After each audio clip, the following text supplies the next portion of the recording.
미국의 에브라임 링컨 대통령이 노예 해방법을 선포하기 이전에 백인들은 흑인을 데려다가 노예로 삼는 것이 필요한 것뿐만이 아니라 신성하다고 그렇게 가르쳤어요.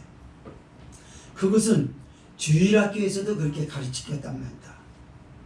백인이라 할지라도 흑인이 그 주인에게서 도망치는 것을 도와준다 그러면 지옥을 간다고 주일학교에서 그렇게 가르쳤어요.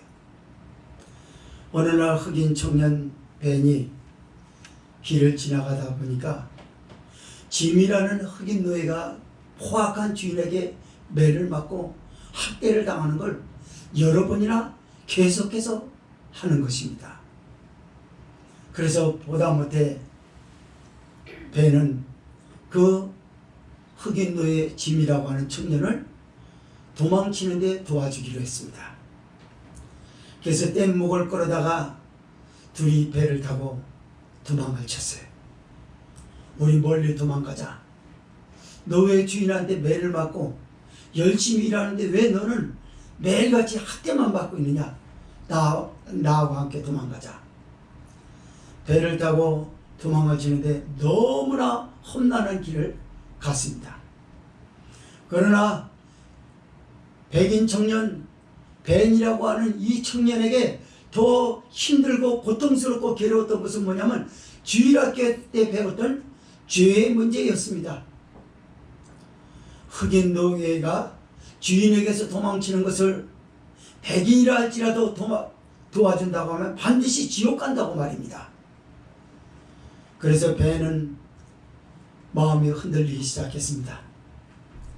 그래서 짐이라고 하는 흑인 노예 주인에게 신고하려고 편지를 쓰기 시작했어요. 그리고 편지를 다 썼습니다. 이제 보내기만 하면 돼요. 그런 줄도 모르고 흑인 노예 짐은 벤밖에 없다고 항상 순박한 그 미소를 띄우면서 벤을 의지하며 벤에게 사랑하고 벤을 끝까지 자기를 배려하고 도와준 것에 대해서 생명의 은인이라는 걸 눈물겨울 정도로 몸소 보였어요. 벤이 다시 고민합니다.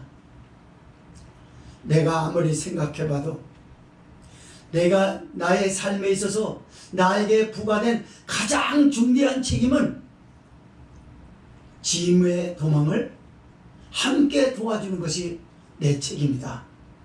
그래서 밀고를 하려고 써놨던 편지를 찢어버렸어요. 그리고 내가 짐하고 함께 지옥에라도 가야 되겠다.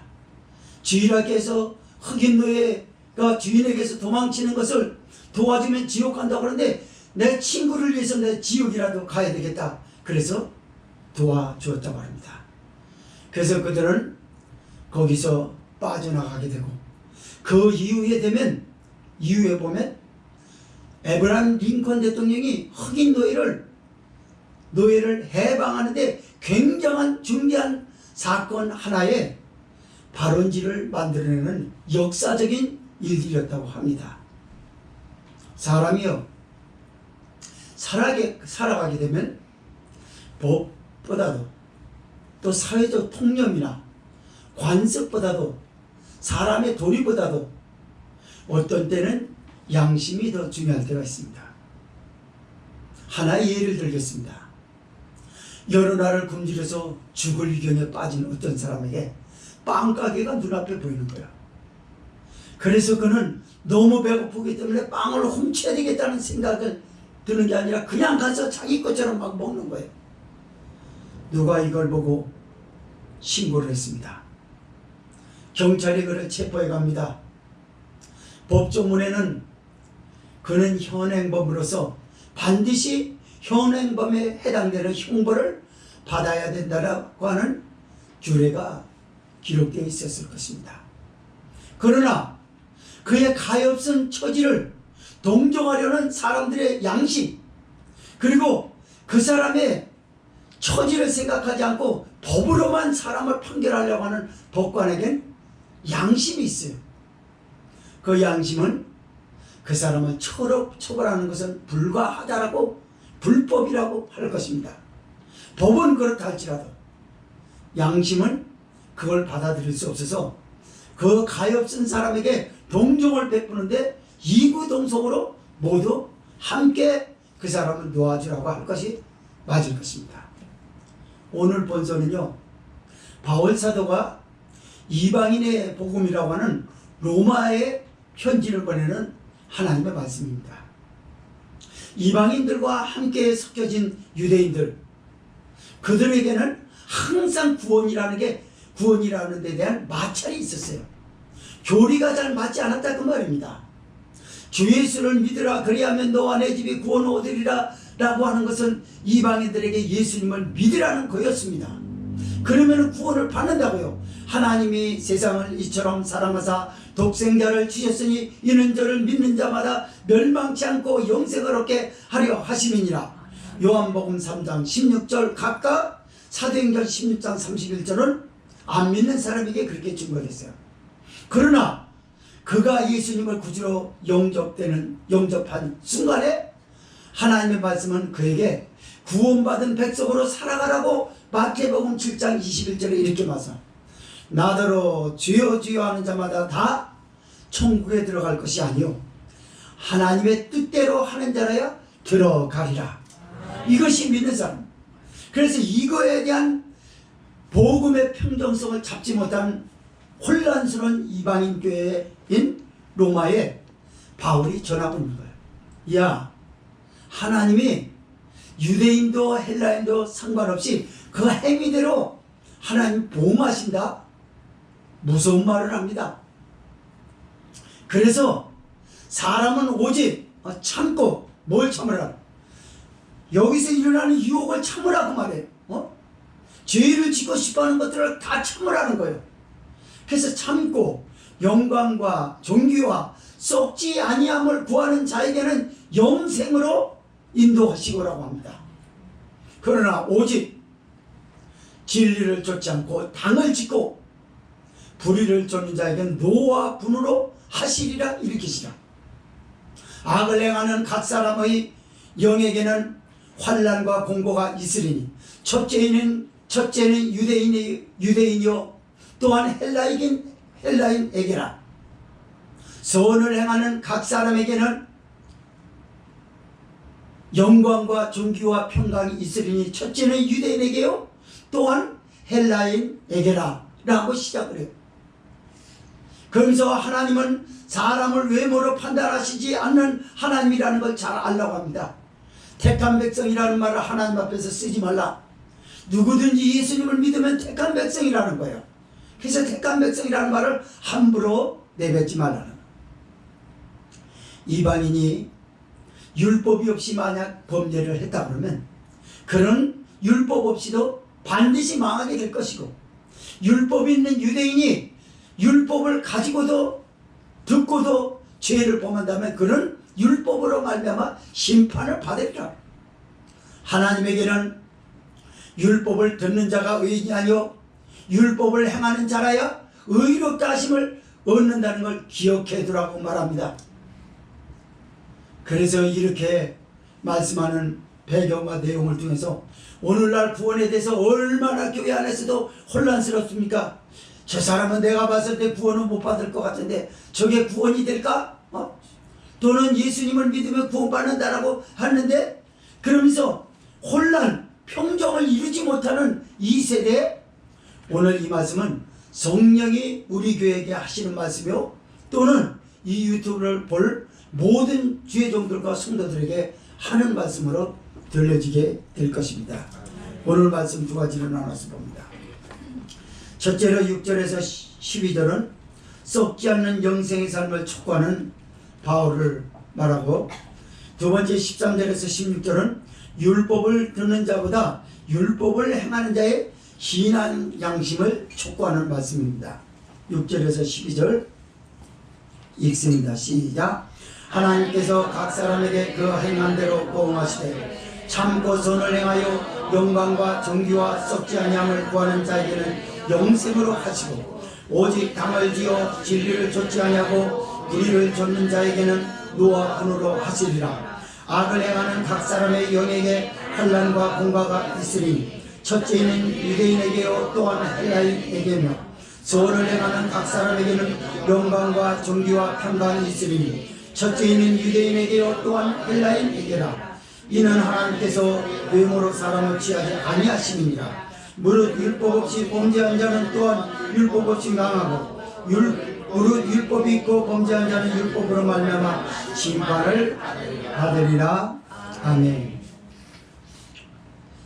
가만히 보면요, 복음은 어려운 게 아닌데 어떤 때는 어려울 때가 있어요. 무엇이 어려울 때가 있냐? 두 가지에서 어려움을 갖습니다. 죄 용서가 받은 게 맞냐? 그리고 저 사람이 구원받은 게 맞냐? 이 두 가지는 어느 신학자에게도 명확하게 명명백백하게 내놓지 못해요. 뭐가 죄사함이냐? 오직 성경만이 이걸 가르쳐주고 있습니다. 성경은 예수 그리스도의 십자가의 보혈로 죄를 씻어 하나님 앞에 용서를 받는다라고 말씀하고 있습니다. 그러나 회개에 합당한 열매를 부가적으로 말씀한다는 건 잊지 말아야 할 것입니다. 내가 하나님 앞에 범죄를 했습니다. 도둑질했습니다. 살인했습니다. 강도짓했습니다. 사기쳤습니다. 등등 범죄를 했단 말이에요. 하나님 눈물로서 회개하면서 용서해 주세요 라고 말한다면 하나님은 그 기도를 듣고 그 사람을 용서해 주실 것입니다. 그러나 문제는 용서해 주세요 라고 말하면서도 용서를 받은 사람으로서 변화된 삶으로서 그 신앙인의 책임을 다한다라고 하는 결심을 보여주지 못하면 그 죄 용서는 헛겁니다. 그게 남들한테 빈축을 샀어요. 구원이라는 것도 마찬가지입니다. 구원받은 백성이 어떻게 한 번도 변화되지 않는 상태에서 구원을 받았다라고 말하느냐라고 하는 겁니다. 이거는 안 믿는 사람들에게 복음을 받고 싶지 않은 마음이 돼버리고, 안 믿는 사람이 저 사람 때문에 교회 다니기 싫다는 거예요. 이런 말 있지 않습니까? 우리 시어머니 때문에 교회는 안 갈랍니다. 시어머니는 또 반대로 다른 쪽에서 며느리 때문에 교회 안 가려고. 그 며느리가, 시어머니가 각각 그 교회에서는 일꾼이고 존경을 받을지는 모르지만 집안에서는 서로 원수 같은 거예요. 그래서 저런 것이 구원받았다 그러면 난 그 교회는 안 간다. 그러나 하나님을 믿지 않겠다는 거예요. 이거 왜 그렇습니까? 두 사람 다 복음에 대하여 구원에 대한 평정을 얻지 못한 삶을 사는 거예요. 분명히 변화되지 못한 사람의 온전히 어떻게 다 변화될 수가 있겠습니까? 그렇진 않아요. 계속 구원을 이루어가는 거니까. 그러면서 그러나 문제는 가장 아주 나쁜 그런 것만큼은 바꿔줘야 된다는 말이죠. 가장 나쁜 아주 독한 것 그거 하나가 저 며느리 때문에 내가 교회 가기 싫고 시어머니 때문에 내가 그런 하나님을 믿고 싶지 않다라는 말이 나지 않을까라는 거죠. 바울 사도는 로마에 던진 첫 얘기 중에서 가장 중요한 얘기를 합니다. 하나님께서는 각 사람의 행한 대로 보응하시되 이렇게 시작합니다. 누구는 보응받고 누구는 용서받고 이런 말이 아니라 각 사람이라고 말해요. 각 사람은 누굴까요? 택한 백성과 택함을 받지 못했다라고 하는 하나의 자연인이라고 볼 수 있죠.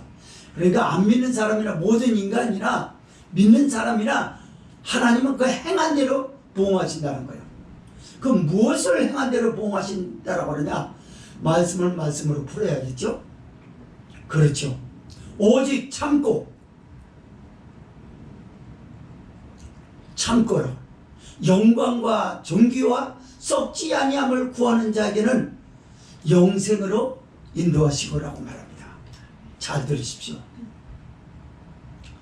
사람은 죄를 짓고 싶어하는 마음을 안 믿는 사람으로 살았을 때 다 하고 살았어요. 그렇지만 믿는 사람으로서는 참아야 된다라고 하는 걸 배웠습니다. 누구에게서 배우냐면 예수님에게서 배웠어요.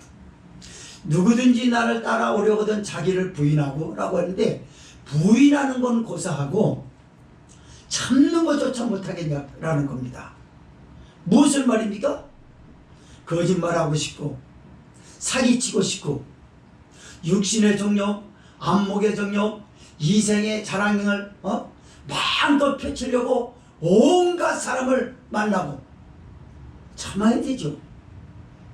여러분, 왜 우리는 주일을 앞둔 토요일날 주일을 위하여 준비하라는 말씀을 목사님들에게 배웠을까요?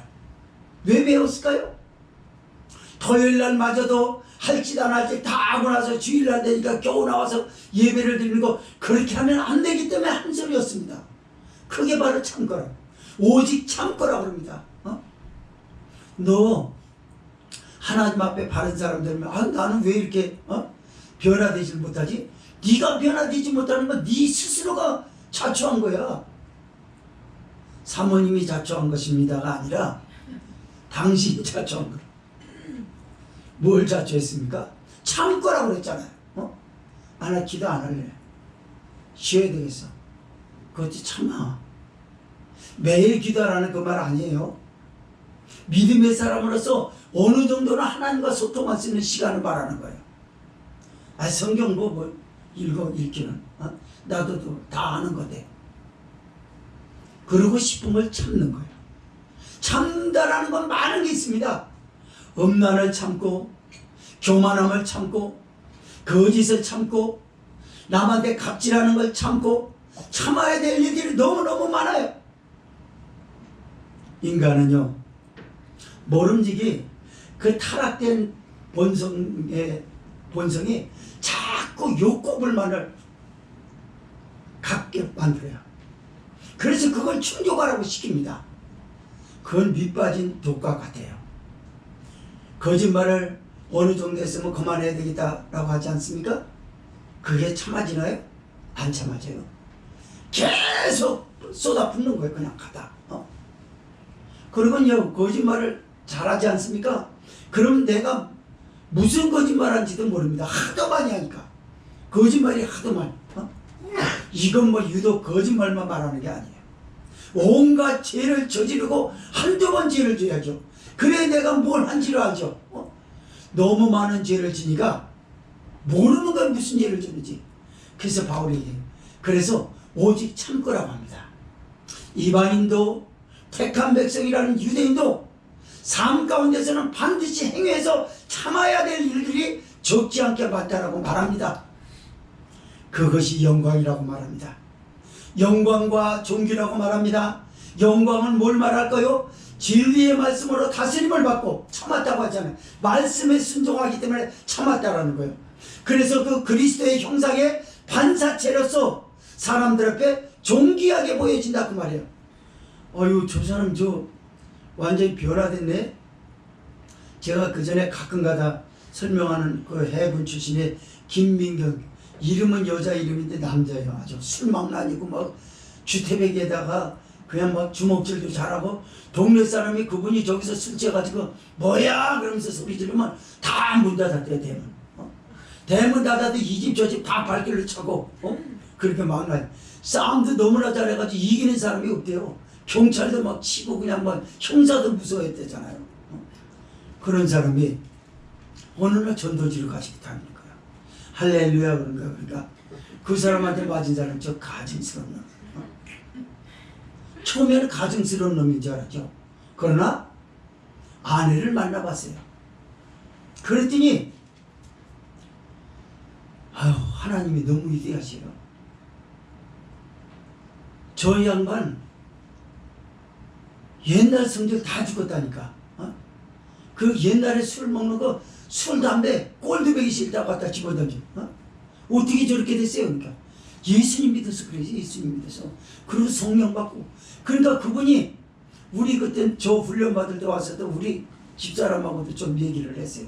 무슨 얘기를 하냐면 개인적으로 얘기한 게 아니라 같이 있는 데서 성령 받은 얘기를 많이 합니다. 여러분 은혜 받은 사람은요, 항상 남들하고 만나도 항상 얘기하는 게 뭐냐면 성령 받은 얘기를 해요. 그리고 자기가 변화된 얘기를 합니다. 아, 옛날에 참 남의 집 발길로 차고 그냥 사람 그냥 멱살이 잡고 주먹으로 때리고 그냥 뭐 때린 사람은 수천 명이나 된다고 그래. 그냥 매일 사람 때렸다고 그러더라고 그냥. 그리고 술 먹으면 그냥 눈에 뵈는 게 없어가지고 힘이 어디서 솟구치는지 마귀가 자기 안에 들어가서 그렇게 했다는 거야. 그러나 예수님을 딱 믿고 나니까 이렇게 살면 안 되겠다라고 하여 모든 행실에 대해서 참았다는 말이죠. 그래서 그도 역시 오늘 말씀처럼 진리로 다스림을 받았어요. 그래서 하나님 앞에 영광을 돌리는 사람이 됐습니다. 이제 그리스도의 형상의 반사체가 그 사람에게 종기로 사람들에게 보여진 것. 아무개 김민경 씨, 옛날에 김민경 저 망나니 같은 놈라고 해. 대놓고 못하겠죠. 맞습니다. 안 들으면서 아유 저 망나니하고 말도 하지 마. 그런데 저 사람 김민경 그렇게 바뀐 거예요. 이게 바로 썩지 아니하는 것을 구하는 자에게 영생이 있으리니라고 한 말이 바울이 이 말인 것입니다. 여러분, 썩는 게 뭡니까? 거짓말이 썩는 거죠. 음란이 썩는 거죠. 영적 교만이 사람을 썩게 만들죠. 욕심이 사람을 썩게 만들죠. 사기를 치고 강도짓하고 살인하고 갑질하고 이런 것들은 영혼을 다 썩게 만드는 것입니다. 그래서 썩지 아니함을 구하는 자에게는 영생이 있으리니 이것이 구원받은 백성이라고 이렇게 시작하는 거예요. 아멘. 아멘. 그래서 목사 세계를 여기서 딱 지목합니다. 말씀에 뭐라고 하죠? 오직 당을 지어 진리를 좇지 아니하고 불의를 쫓는 자에게는 노아분으로 하시리니. 교회 성도들에게도 해당이 되지만 가장 중요한 건 목사들에게 많이 해당이 돼요. 얼마나 목사들이 당을 짓습니까? 교파가 얼마나 많이 나눠져요? 총회가 얼마나 시끄럽습니까? 그리고 노예가 얼마나 시끄럽습니까? 교회 안으로 들어오면 성도들끼리 얼마나 시끄럽습니까? 당을 짓는 거예요. 당은 왜 짓는 거예요? 진리를 좇지 않는 것인 것입니다. 그래가지고 자기의 유익한 대로 자기 마음대로 자기의 뜻을 관찰하려는 사람들의 모임은 당을 짓게 되는 거예요. 그래서 연계를 본 목사님들이요, 총회장님들은 미안합니다. 다 총회장님이라고 해서 총회장들이 총회장들이 지옥에 가 있는 걸 봤다. 연계를 저기 한 목사님들이에요. 난 그 목사님이 누군지는 몰라요. 그러나 들었어요. 그러나 저는 그게 너무 무례하다고 생각이 안 돼요. 그분이 연계를 본 게 맞아요. 왜 그렇습니까? 목사가 되고요, 총회장이 되고요, 노회장이 되고 큰 조직을 이끄는 총수가 되잖아요. 그러면요 하나님의 말씀대로 잘 안 삽니다. 여러분, 목사들도 성경 안 읽는 사람이 그렇게 많대요. 목사라고 다 기도하는 줄 아세요? 목사라고 다 변화된 줄 아세요? 아닙니다. 수도 없이 사기치고 돌아다니고 수도 없이 남한테 피해를 끼치면서 하나님의 영광을 가리는 사람도 많아요. 그 중에는 많은 성도들을 이끌고 있는 목사라고 하는 이름을 가지고서 그렇게 살고 있더라 그 말입니다. 맞습니다. 그래서 당을 지고 오직 당을 지어 진리를 좇지 않는 자라고 말하지 않습니까?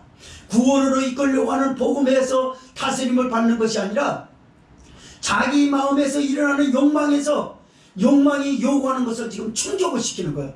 내가 총회는 저런 사람들하고는 함께 하지 않을까. 누구는 가르고 가릅니다. 이건 진리가 아닙니다. 성도도 마찬가지예요. 나는 저 성도하고만 말 잘하고 이 성도하고만 저거는 말하기 싫어져. 아니 쳐다보는 자체도 싫어. 라고 하는 것도 당을 짓는 거예요. 그건 진리가 아니에요. 그건 구원받은 백성들의 공동체에서 찾아볼 수 없는 일입니다. 그러나 놀랍게도 교회 안에는 그게 있더란 말이죠. 3, 3, 5 짝을 짓는데 꼭 내 마음에 드는 사람하고만 행동하는 사람이 있어요. 그거는 정상적인 교제가 아닙니다. 구원받은 백성들이요, 구원을 받았다 그러면 여러분이 하나님의 말씀에 순종을 하면서 구원을 이루고 있는 사람인지, 아니면 구원을 잘못 생각해서 나는 구원을 받았으니 마치 티켓이라도 하나 가지고 있는 것처럼 다 모든 건 아무렇게나 살아도 된다라고 생각하는 사람이지, 여러분 잘 이 시간에 점검하시기를 바라겠어요. 말씀에 그때 순종하면서 구원을 이루어 가십시오. 구원은 딱 받은 걸로 다 끝난 것이 아니라는 것이 바울의 얘기입니다. 그래서 말씀에서 이어서 그럽니다. 악을 쫓는 각 사람의 영에게는 환난과 공고가 있으리니 첫째는 유대인에게요 또한 헬라인에게라라고 합니다. 바울 사도가 지금 성령을 받아가지고 예수 그리스도의 복음을 증거하는 그 복음을 들여봐서는 어디도 지금 편정되어 있지 않아요. 자기까지 포함시키고 있어요. 악을 행하는 사람이라고 했습니다. 당을 짓는 사람, 진리를 쫓지 않는 사람, 하나님의 말씀으로 다스림을 받지 않는 그 사람이 악을 쫓는 사람이야. 그 영들에게는 환난과 공고가 있으리니라고 해요. 환난은 외면적인 거 나타난 걸 말하고, 공고는 내면을 말합니다. 공고는 뭘까? 영적으로 빈궁한 상태를 말합니다. 아무것도 없는 거, 허망한 거. 여러분 악하게 살아가 보십시오. 진리를 따르지 않으면요 그처럼 허망한 것이 없어요. 저도 수도 없이 허망한 날을 살았거든요. 그러고 나면 뒤돌아보면 너무나 텅 빈 것 같은 게 그냥 뭐 허망해요. 그냥 그게 공고입니다. 경제적인 공고도 따릅니다. 영적인 공고만 있는 것이 아니라 정신적으로, 마음적으로, 경제적으로 공고가 있어요. 그리고 바깥으로 나타나는 건 뭐죠? 모든 게 다 혼란이에요. 남들이 안 아픈 병을 꼭 혼자서 알아야 되고, 남의 가정에서 흔히 없는 일을 다 우리 가정과 관계된 것만 자꾸 연관이, 나쁜 것만 연관이 돼 있고, 하는 일마다 누구 말마다 안 되고, 가능성이 없어 보이는 것, 혼란이라고 그 말입니다. 안 믿는 사람보다도 못할 정도로 가정이 시끄럽고, 자녀들이 시끄럽고, 하는 일들이 시끄럽고 원만치가 않다는 거예요. 그거는 뭘 말하냐면 악을 행하는 각 사람에게 영이라고 분명히 얘기했거든요. 그 영이 사탄의 영이냐 성령을 쫓는 영이시냐 라는 겁니다. 안 믿는 사람도 영이 있어요. 그래서 이 교도들은 다른 종교를 가지고 있지 않습니까? 맞아요.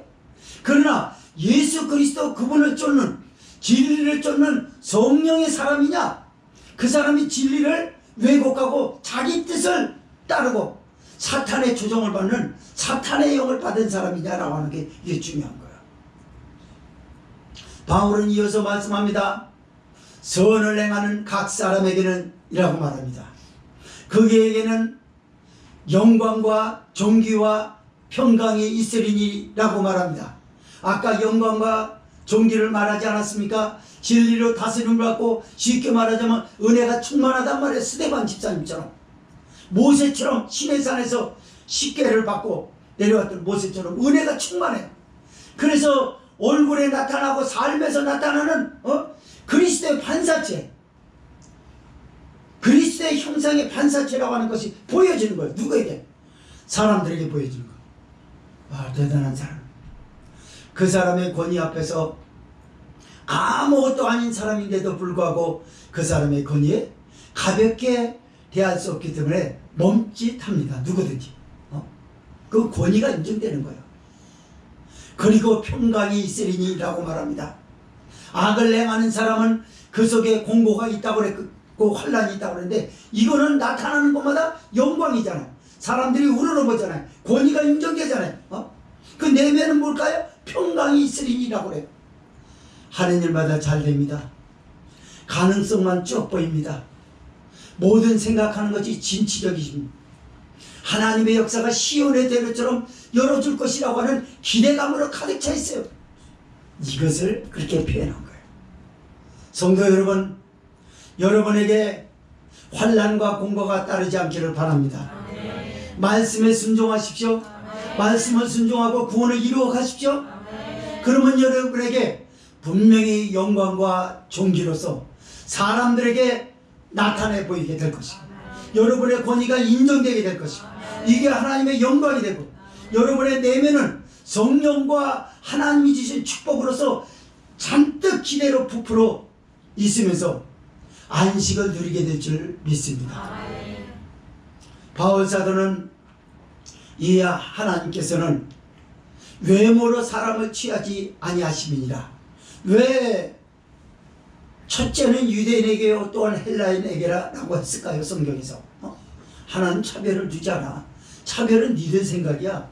너는 택한 백성이라 조금 저 사람보다 낫겠다 생각하지 아니야. 각 사람의 행위대로 행한 대로 봉헌한다는 거 잊어버리면 안 돼. 왜 그러냐? 하나님은 우리하고 달라. 우리는 항상 편중되어 있지만 하나님은 편중된 분이 아니야. 그분은 편견하지 않으시는 하나님이시다. 그 사람의 행한 대로만 보응하시는 하나님인 줄 믿어야 될 줄 믿습니다. 11절에서 12절 있습니다. 시작. 이는 하나님께서 외모로 사람을 취하지 아니하시니라. 무릇 율법 없이 범죄한 자는 또한 율법 없이 망하고, 무릇 율법이 있고 범죄한 자는 율법으로 말미암아 심판을 받으리라. 아멘. 맞습니다. 사람들은 이렇게 생각합니다. 율법 없이 안 믿는 사람이 율법 없이 범죄했다 그 말이에요. 그럼 하나님의 말씀이라고 하는 율법은 항상 우리의 죄를 보게 하는 거울이라고 여러분은 들어왔었습니다. 거울이 없어서 그런데 뭐 어떡하라고? 아니야. 그 사람은 율법 없이 망해. 왜 망해요? 그 사람은 율법과 연관을 갖지 않고 언약된 사람이 아닌데 바깥에 있는 사람인데, 이 바보야. 하나님이 그 사람에게는 하나님의 율법을 사람은 받아들이지 않으면 안 된다라고 하는 그 사람 안에 율법이 있어. 그게 양심이라는 거예요. 사람은 양심이 있어요. 그리고 양심 전에 영이라는 게 있습니다. 사람에게. 동물과 다른 게 그거예요. 전도서의 말씀에 보면 짐승은 죽어서 땅으로 돌아가고 사람의 혼은 어디로 간다? 하늘로 올라간다라고 얘기했거든요. 사람은 영적인 존재라 그 말입니다. 그래서 영이라는 게 있어요. 그 영은요, 자기를 창조한 창조주, 그리고 세상 역사를 주관하시는 하나님의 위대하신 다스림과 통치라고 하는 거 분명히 압니다. 그 사람. 어디서 합니까? 일반 계시, 자연 계시에서 알아요. 일반 계시는 사람이 이렇게 서 있다라고, 사람이요 이런 어떤 사람은 과학적으로 분석해 보면요, 이렇게 서 있을 수가 없대요. 이 구조가 서서 이렇게 다닌다는 건 이건 말이 안 된다는 거예요. 이걸 우리는요 과학적으로 표현하자면 중력의 어떤 법칙을 뛰어넘는 그런 게 사람에게 있다는 거예요. 창조주 하나님의 인도하시는, 하나님이 만드신 사람이기 때문에 하나님이 인도하고 있다는 걸 말하는 거예요. 내가 숨을 쉬는 건 내가 쉬는 거 아니에요. 하나님의 은혜입니다. 내가 말하는 거 하나님의 은혜요. 그러면 말이 하나님의 은혜가 되게 하는데 더 힘을 써야 되지 않겠냐라는 거죠. 아멘? 맞습니다. 그래서 안 믿는 사람은 일반 계시와 자연 계시를 보면서 하나님을 아는 거예요. 자연으로 올라가 봅니다. 저 끝없이 펼쳐진 바다를 보면서, 바다가 어떻게 이렇게 생겨날 수 있을까? 바닷물에 소금 그 도수가 있는데, 그 도수는 아무리 장마철 때 비가 그렇게 폭우가 쏟아져도 염분의 도수가 달라지지 않는데요. 절대 안 달라진다고 합니다. 바다 한가운데는 물이 막 들어오니까 고사인 그러지만 바다 한가운데는요 항상 다르지 않대요. 그거 어떻게 할 수 있냐고 말이야. 그래서 이건 뭔가 있다. 여러분 보세요. 나무를 보세요. 바위를 뚫고 나오는 쬐그만 나무 보세요. 요만한 나무인데 돌 거기서 나왔더라고요. 흙 한 점도 없는데 거기서 나왔어요. 그게 그걸 어떻게 설명합니까? 사람은요, 사람이 과학이라는 건 한계가 있어요. 과학이라는 건 검증된 사실만 가지고 자꾸 얘기하기 때문에 검증되지 않는 게 세상에 많고 많은데 영적인 건 검증할 수 없습니다. 검증은 성령으로만 가능하고요. 검증은 성경으로만 가능해요.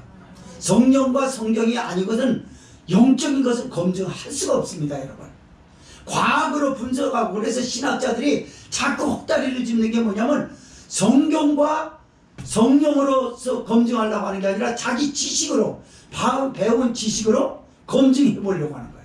성령의 도우심을 받아서 영적인 걸 검증하려고 그랬는데 자꾸 자기 지식으로 검증하려고 드니까 구원에 대해서 이상하게 말하고 천국은 그런 것이 아니라고 얘기하고 그 쓸데없는 얘기가 왜 나오냐면 그래서 그런 것이죠.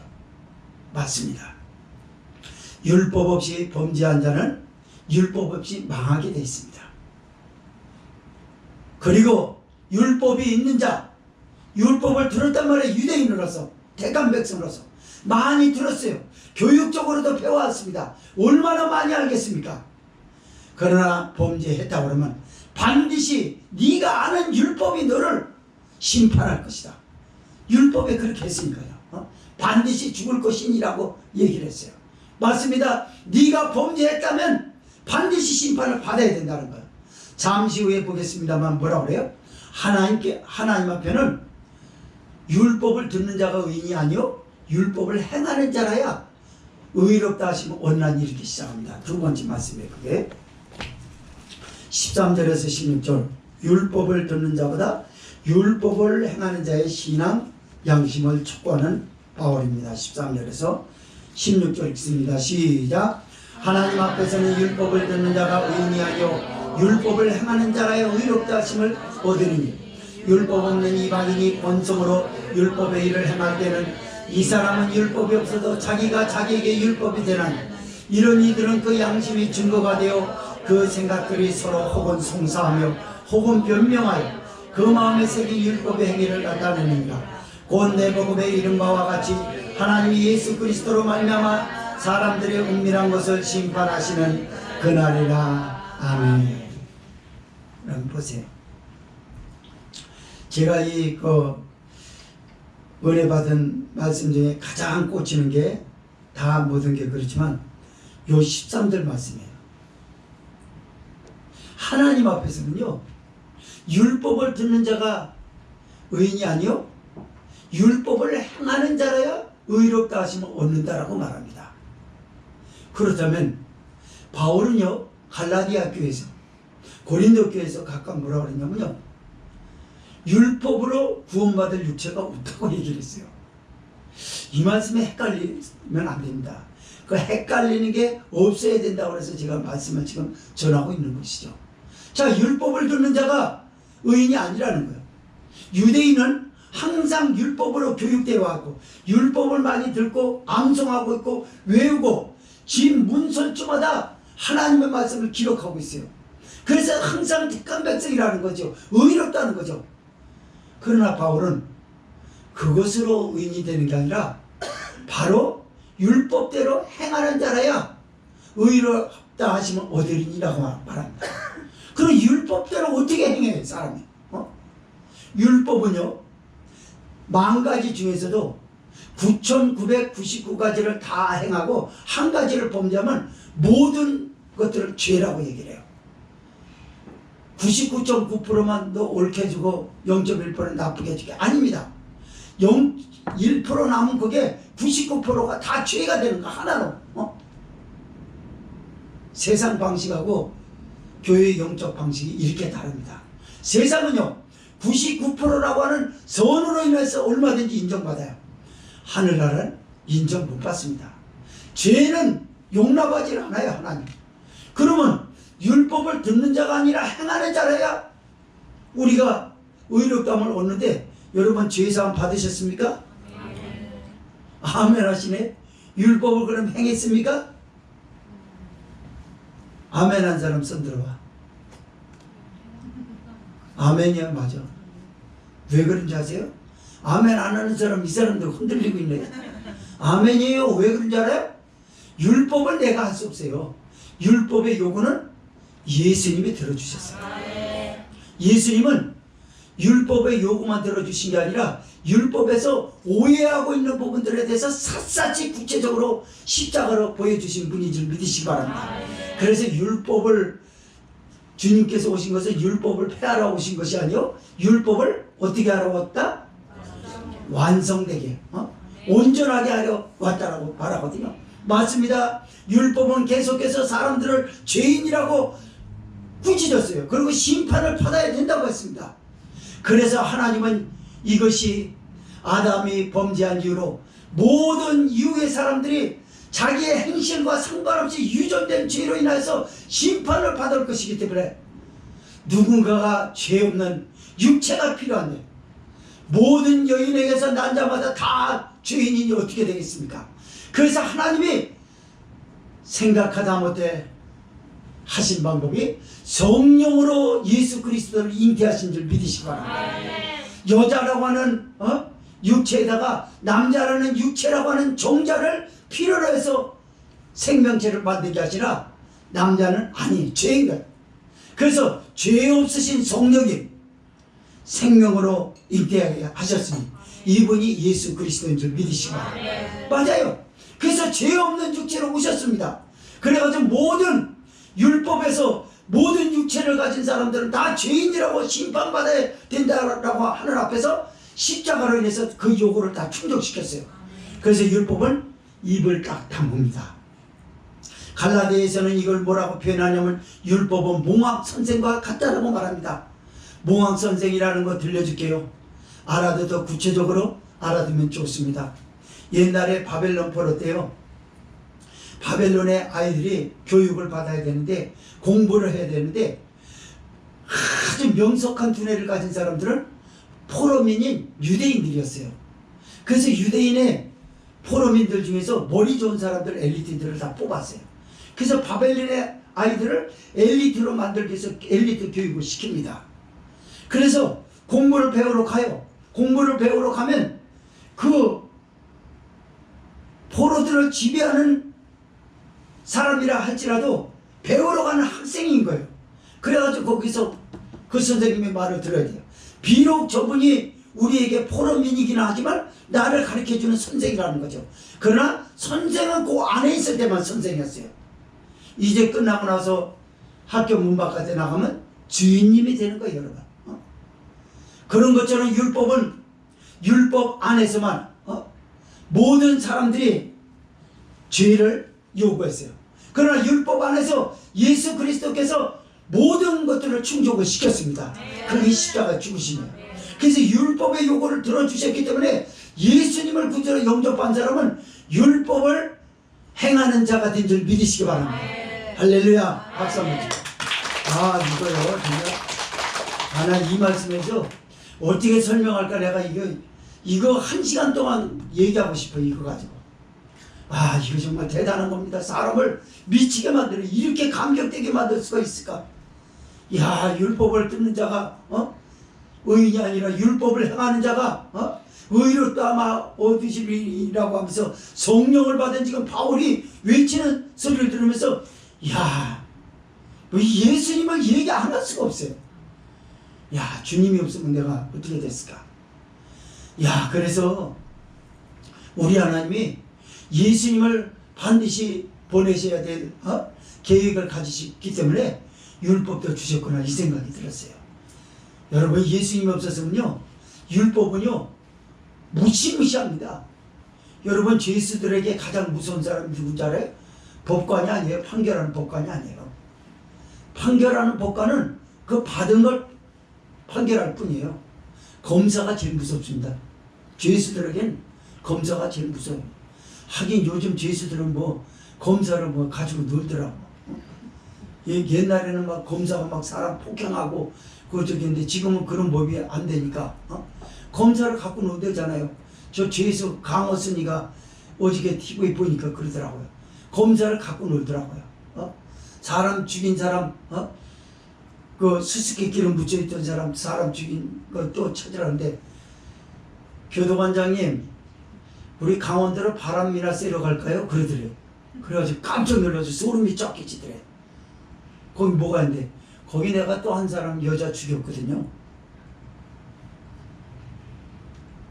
그거 가보니까 있더래요. 그러면서 검사를 갖고 놀아요. 교도관장도 갖고 놀아요. 그래가지고 내가 싫으면 싫은 거야 이래가면서 저기하고, 난 아무 죄진 적 없어 이러면서 아주 너무나 뻔뻔스럽게 짝이 없더라고요. 어쨌든 간에 죄인들 앞에서는요 검사가 무섭습니다.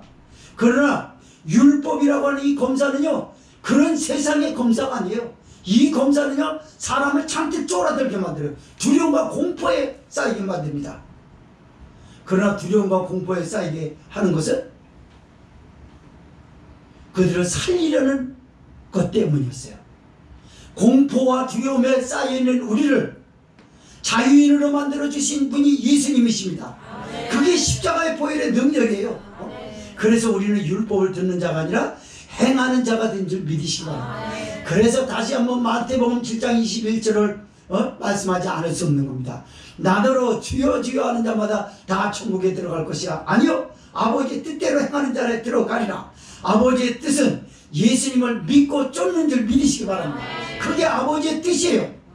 근데 아버지의 뜻이 계속해서 거짓말할 수 있냐 그 말이에요.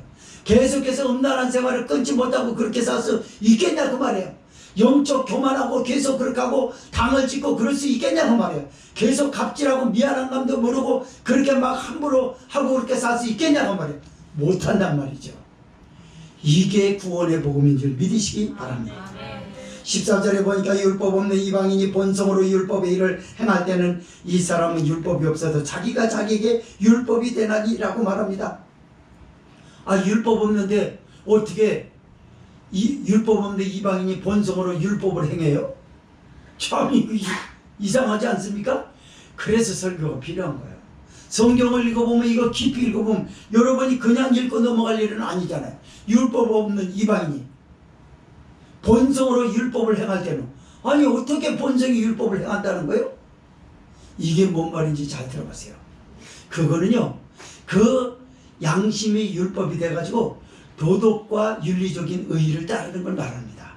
이방인이 안 믿는 사람보다 더 거룩하게 사는 사람이 있어요. 여러분 여러분 이방 종교에도요 우리 기독교인들이 금식한 것보다도 더 많은 금식한 사람이 있고요. 순례 여행을 한 사람에게서는요 얼마나 검소함이 보이는지 몰라요. 검소하게 보이고 진실하게 거룩하게 보이는 정도를 넘어서 영광스럽게 존귀하게 보일 때가 있습니다. 누가 뭐래도 눈이 오나 비가 와도 쓰레바짝을 여기다 손바닥에 대고 가죽을 무릎하게 대고 이걸 초라는 걸 1년 반 동안이나 그 목적지까지 가면서 그렇게 그래요.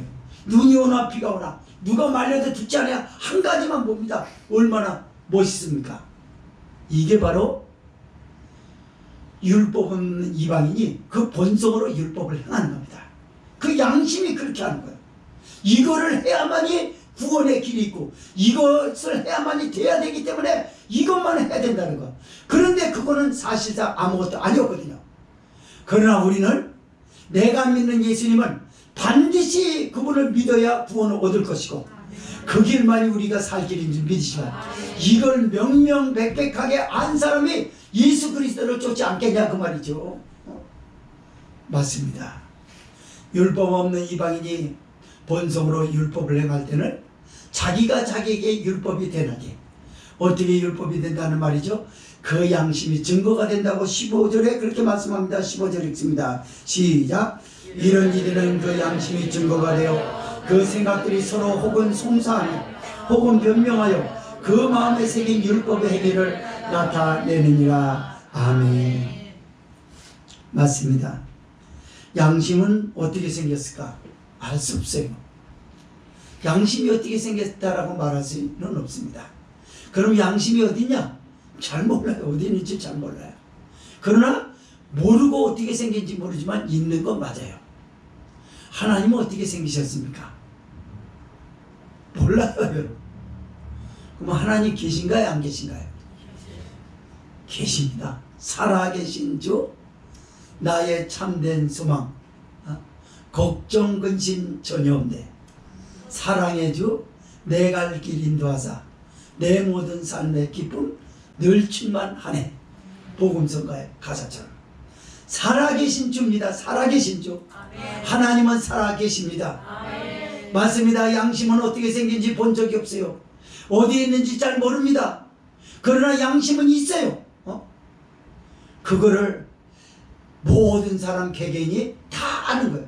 저 사람의 양심을 내가 모르지만 저 사람의 양심이나 내 양심이나 다를 것이 없다라고 하는 것에 대해서는 함께 얼마든지 공유할 수가 있어요. 맞습니다. 야, 양심상 그거 어떻게 하냐 이렇게 하지 않습니까? 그런데요, 율법을 버리고 살잖아요. 하나님의 사람이 하나님의 말씀이 율법을 버리고 살잖아요. 그러면 내 안에서 자꾸 이 양심이 율법이 돼서 청거랍니다. 청거라고 하는 건 자꾸 나한테 꾸중하는 거예요. 책망하는 거예요. 양심상 그렇게 하면 안 되지. 아까 그렇게 해놓고 그냥 은근슬쩍 그건 아니지. 이게 얼굴을 벌겋게 달구게 만드는 거예요. 그래도 율법이 있는 사람은, 율법에 예민하지 않아도 율법이 있는 사람은요, 이 양심이 율법이 돼가지고 그 사람 얼굴을 붉게 만듭니다. 이렇게 훔치고 들켰다 그 말이에요. 그러면 들켰으면 부끄러워서 견딜 수가 없는 거예요. 그리고 꾸중을 좀 잘못했습니다 이럽니다. 그러나 양심에 화인 맞은 사람도 있어요. 양심에 화인 맞았다는 건 뭐냐면 불로 달궈진 인두로 그 양심이 이렇게 되어졌다 그 말이에요. 그래서 양심이 발뒤꿈치에 구둑살이 베낀 것처럼 양심에 화에 맞았다는 게 그 말이에요. 굳어졌어요. 그래서 굳어져가지고 마비가 됐어요. 마비가 된 사람은 얼굴 붉히지 않습니다. 훔치고 이거 아저씨 거였어요? 갖다 놓으면 되지 뭐. 아저씨요. 그 말이 됩니까? 그 사람에게 말이 되는 거예요. 양심에 화이 맞아. 마트에 가서 훔치고 당신 이거 훔쳤지? 가져가면 되잖아. 뭐 여러 소리야. 갖고 났다 들켰단 말이야. 원래 카메라에. 그래서 들켰으면 처벌을 받아야지. 갖다 치고 여기 있으면 됐잖아. 이거 가지면 되잖아. 요즘 그런 여자도 많더라고요. TV 프로그램 보니까. 어떤 여자가요, 우산을 하나 이렇게 카메라에 보니까 어느 가게에서 우산을 하나 훔쳐요. 이렇게 만져보는 척하다 사람이 남나 보고 싸가지 없이 가져가요. 그 다음날은, 그 다음날이 아니라 며칠 있다가 신발 가게 갑니다. 그 신발 가게 가서도 또 그 방식으로 훔치는 것도 자연스럽게 잘 훔쳐요. 딱 가가지고 딱 이렇게 들고 가요. 뽀젓이. 이렇게 감춰갖고 가는 게 아니라 다 샀다 이 말이죠. 그리고 어디서 걸렸냐면 가방 가게 가서 좋은 가방 걸렸으니까 이렇게 만지작거리는 데다가 싹 여기다 넣었어요. 그래가지고 보자기 이렇게 가리고 나왔어요. 조문한테는 안 걸렸지만 여기 진열된 가방 어디 갔어? 이 조문이 볼 거 아니야. 그래서 카메라를 보니까 어떤 여자가 가져가는 거예요. 그래서 카메라 위치를 따라서 이제 형사한테 고발을 했죠. 그래서 붙잡혔어요. 그래가지고 이제 판결 중에 있는 여자인데 이제 소송당해가지고 그 가게를 찾아갔다니까요. 때려 부시고 그냥 막 조문 그냥 멱살이 잡고 뺨따기 치고 막 이빠져. 그래서 그 여자를 조사해 보니까요, 그 건수에 대해서 지금 고소당한 저기가 10몇 건이나 된대요. 그래서 하나로 우리나라 법이 이게 큰일이라니까요. 그래서 이렇게 많은 복잡하면 그 판결이 다 된 게 아니니까 다 고소당한 거니까. 그래서 하나로 묶어서 해야 된다고 그러더라고. 그래서 하나로 묶어가지고 징역 6개월로 끌어버리는 거예요. 그리고 벌금 80만 원이니까. 그 피해액은요 1000만 원도 넘어요 여러분. 가방값만 해도 얼마고 진열대 다 엎어버렸거든요. 진열대 물건 엎어진 거 못 판대요 그거. 그거 엎어진 거 무진장 피해액이 엄청나거든요. 근데 그거 따지지 않고 벌금 80만 원만 때리고 징역 6개월을 때리는 거예요. 11건의 사건 남의 가게 가서 그 피해를 입히고 그냥 엄청나요. 제가 얘기하려는 게 뭐죠? 양심에 화이 맞은 거예요. 성도 여러분, 여러분의 양심이 살아있습니까? 화이 맞았습니까? 양심에 화이 맞은 사람 많아요. 잘못을 저지르고도 뭐가 잘못인지를 몰라요. 얼굴이 붉게라도 달아오르는 순박함이라도 있으면 좋은데 없는 거예요. 진정성이 없어요. 얼굴이 너무나 철판 깔았어요. 눈 하나 깜짝하지 않아요. 이 죄가 얼마나 끔찍한 죄인데 이게 나를 얼마나 패망하게 만드냐라고 하는 무서움을 모르고 있어요. 아무렇지 않다는 듯이 내놓으면 될 것 아냐, 회개하면 될 것 아냐. 이런 사람이 있습니다. 그런 사람이 되지 마십시오. 부탁합니다. 16절이고 결론을 맺습니다. 시작. 구원의 복음에 이른 바와 같이 하나님이 예수 그리스도로 말미암아 사람들이 은밀한 것을 심판하시는 그날이라. 바울이 결론을 맺고 싶어하는 말씀 중에 있어요. 곧 내 복음이라고 말합니다. 내 복음이라는 건 바울의 복음이라는 말이 아니에요. 예수님을 말하는 겁니다. 그래서 내가 예수님을 믿어보니까 이제 우리가 구원을 받았느냐 안 받았느냐, 또 양심상 바르게 살았냐 못 살았느냐라고 하는 것은 하나님이 예수 그리스도께서 오셔서 심판하시는 그날에 모든 것이 나타날 것이다. 그날 때까지 왈가불가하지 마라. 다만 예수님을 바로 믿어라. 그리고 하나님의 말씀에 다스림을 받아라. 구원은 지금 당장 받아서 자격증이나 티켓을 쥐고 있는 게 아니라 두려움과 떨림으로 이루어 가노라. 말씀을 순종하면서 구원을 이루어 가십시오. 거기서 하늘나라가 있는 거예요. 거기서 삶의 변화가 일어나요. 그게 영광과 종기로서 사람들에게 나타내 보이게 되고 믿음의 사람 10년 가운데 하나님의 나라로 평강이 넘치게 될지를 주의 이름으로 부탁을 드립니다. 통성으로 기도하겠습니다.